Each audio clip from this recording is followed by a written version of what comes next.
வணக்கம். திருமானூர் அரசு பள்ளி ஆண்டு விழா. இனி விரிவான செய்திகள். திருமானூர் அரசு ஆண்டு விழா, இலக்கிய மன்ற விழா, விளையாட்டுப் போட்டி என முப்பெரும் விழா புதன்கிழமையில் சிறப்பாக நடைபெற்றது.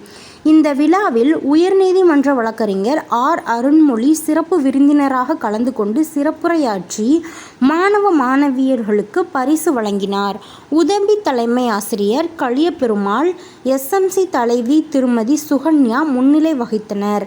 முன்னாள் ஊராட்சி மன்ற துணைத் தலைவர் திரு எஸ். மணிமாறன் அவர்களும் கலந்து கொண்டு மாணவர்களுக்காக அறிவுரை வழங்கி பேசி பரிசுகள் வழங்கினார். கடந்த ஆண்டில் சிறப்பாக பணியாற்றிய ஆசிரியர் பெருமக்களுக்கு பரிசு வழங்கிய வழக்கறிஞர் அவர்களுடைய கல்வி சேவையை பாராட்டினார். மாணவிகள் கலை நிகழ்ச்சிகள் நடைபெற்றது. இறுதியாக ஐயாத்துறை ஆசிரியர் நன்றி கூறினார்கள். டிஎன் செய்திகளுக்காக அரியலூர் மாவட்ட செய்தியாளர் எஸ். பி. ரவிச்சந்திரன்.